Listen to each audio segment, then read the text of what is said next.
ఈనాడు, ఆంధ్రజ్యోతి, అనుకూల మీడియా అంతా కలిసి ఒక కొత్త చట్టంని కేంద్రంలో మోడీతో మాట్లాడి లేదా కాన్స్టిట్యూషనల్ అమెండ్మెంట్ చేస్తే పోతుంది.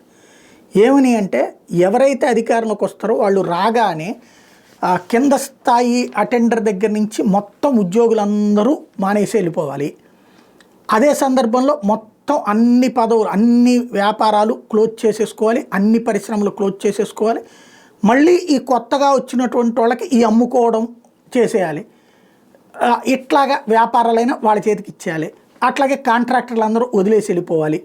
మళ్ళీ అధికారం మారినప్పుడు మాత్రం వాళ్ళందరూ రావాలని ఒక కొత్త చట్టం తీసుకొస్తే పోతుంది. ఉద్యోగి ఎవడైతే మనకి నచ్చలేదో వాడు వైసీపీ మనిషి. అదే ఇదివరకు ఉన్నటువంటి వాళ్ళలో తెలుగుదేశం మనుషులు ఉండరు. చంద్రబాబు దగ్గర పనిచేసినటువంటి ఐఏఎస్ను కూడా జగన్ తన దగ్గర పెట్టుకున్నాడు కదా. కానీ అట్లా కాదు. ఇక్కడ జగన్ టైంలో కీలక పదవుల్లో ఉన్నారు అంటే వాళ్ళందరూ జగన్ మనుషులే, వాళ్ళని ఎట్టా పోస్టింగ్లో వేస్తారు.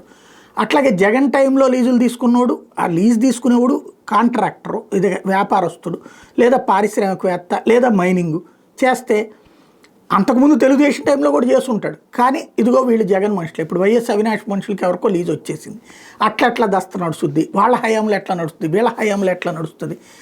ప్రజలని తప్పుదో పట్టించడము, విచ్చలవిడి వార్తలు రాయడం, ప్రతి దాంట్లో జగన్ ద్వేషాన్ని పెంచడం. రెండవది జగన్ టైంలో లేదా జగన్కి అనుకూలుగా ఉన్నటువంటి వ్యాపారం చేయకూడదు, వృత్తి చేయకూడదు, ఏం చేసినా వాళ్ళందరూ రాక్షసులని ప్రపంచానికి పరిచయం చేసేటటువంటి ఒక విచిత్రమైనటువంటి ఎత్తుగడైతే నడుస్తోంది.